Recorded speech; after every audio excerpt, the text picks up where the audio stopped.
The topic of today's discussion is waking up full of awesome. It was inspired by an article that I read. And in fact, awesome is just one word you can use. You can use excellent, wonderful, tremendous, marvelous, magnificent, great, remarkable, extraordinary, amazing, fantastic, or even outstanding. But waking up feeling really wonderful about yourself. Now, I want you to think back to a time, let's say around the age of 5. Remember how you felt every day? I can think back to when I was 5 years old. And I woke up with this feeling like I could do anything. I could be anything. If I wanted to be a superhero, I could be a superhero. Or if I wanted to be a doctor or a lawyer, I felt like all things were possible. You know, I'm sure you can think back to those times when you knew that you were full of awesome. You knew you were wonderful. You loved yourself. You thought you were beautiful, even if you had missing teeth, even if you wore mixed and matched clothes. You just saw the awesome and the wonderful and the excitement and the outstanding and all the wonderful things about yourself. Now, let me ask you a question. Do you still have it? There comes a time in life or different points in life where someone may try to take your awesome from you. They may tell you that you're not smart enough. They may tell you you're not pretty enough. They may tell you you're not thin enough. The thing is, you have to always remember who you are. And you can't let people take that awesome feeling away from you. You have to take control and love yourself and believe in yourself. Now, think about it. Think about why you're awesome. I'm sure there are many wonderful things about yourself that you can think of. And the great thing is, if by some chance you've come across the path and people have told you that you can't or you're not, you need to stop right now and erase those thoughts out of your head. Because you can and you are and you will be whatever it is that you choose. Now, at your age,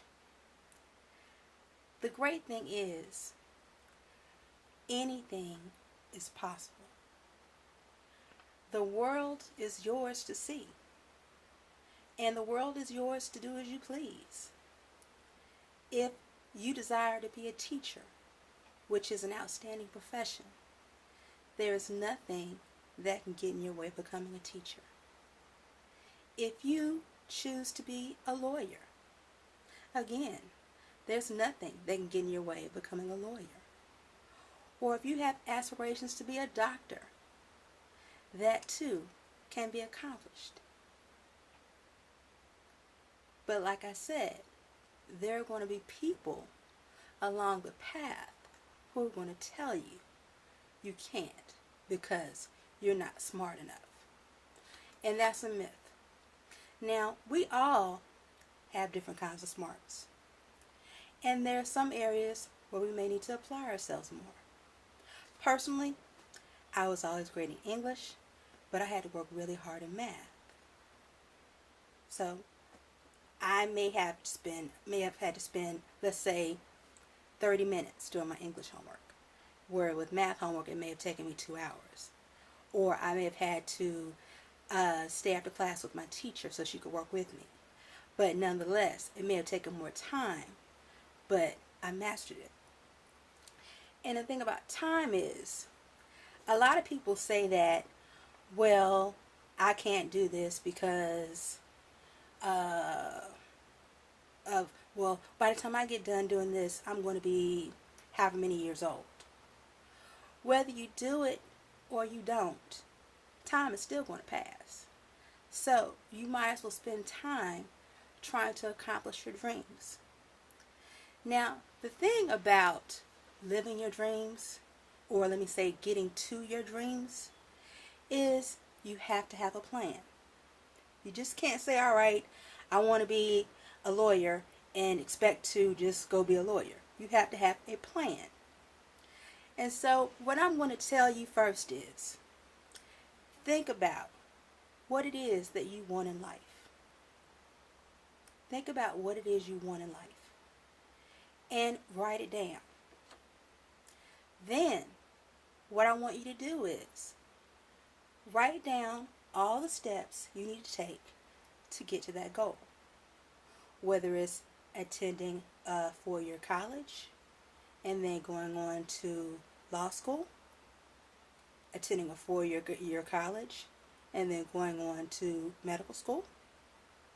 Or let's say that you don't want to go to a 4-year college. Let's say that you want to be an electrician. You could very well go to a community college. So that might be your goal, to say, I'm going to go to a community college and enroll in a program so that I can learn how to be an electrician. The choice is really up to you. Now, you might not have all the answers, but there are a lot of people out there who do. There are a lot of places where you can go to get information. One of the best places to start, the World Wide Web. The internet is full of information. Also, you can talk with people that you know. There are plenty of resources around you in your schools, in your community, friends, family, and you can start asking questions. There are a lot of people out there in professions, and they wouldn't mind answering questions for you. And they can tell you what they did to get to where they are now. So, you need to think about those things in making your plan. So, first, like I said, you want to have a goal. Second, you want to write down the steps that you think you're going to have to take to get to your goal. And then consult with other people, as far as people that you know and people in your community, and make sure you have all the information you need to achieve that goal. Now, I'm not going to promise you that it's going to be easy, because anything worth having is worth working for and worth fighting for. But if you keep that goal in mind and you check off step by step, before you know it, you'll be able to reach your goal. And sometimes there may be detours. Sometimes there may be roadblocks and obstacles. But you have to remember the overall goal and what it is you're trying to achieve. And let's say that you may decide to change your goal. That's perfectly fine. I know that when I first went off to school, I wanted to be the next Oprah Winfrey. And so I said I want to be a talk show host. I had my mind made up, and I enrolled in the communications department. And once I really got into that area, someone told me that I can't. They told me I can't. And so I took that can't, and I let it take my awesome. Because at that time, I didn't have anybody to tell me that, yes, you can. And it doesn't matter what they say. But that's okay, because I found a way to still do those things in my other profession. I may not be on national TV, but I do get a chance to get in front of people and talk about things I love. So, like I said, I had a change of plan. I changed my goal. But ultimately, I accomplished my goal. And once you set a goal, that does not mean that's the end. For the rest of your life, you can continue to set goals. I know that I've set goals just to be more marketable, And so whenever I have a chance to learn something new, I take advantage of that. And I encourage you to do that too. Because I remember one time someone told me that there are a lot of people in your field, but the way you make yourself stand out is by making yourself more marketable. And so I'm always grasping opportunities to make myself marketable. You know, I may get a license in this or a certification in this, and I just love to learn. And so therefore, it has served me well throughout my life. And I hope that you are inspired. And I hope that you won't let anyone take your awesome, your magnificent, your outstanding, your wonderful, your excellence from you. Always remember, whether you're 5, 15, 25, 35, you can still wake up full of awesome. And you can live an awesome life. And you can set goals, and the sky's the limit. Thank you.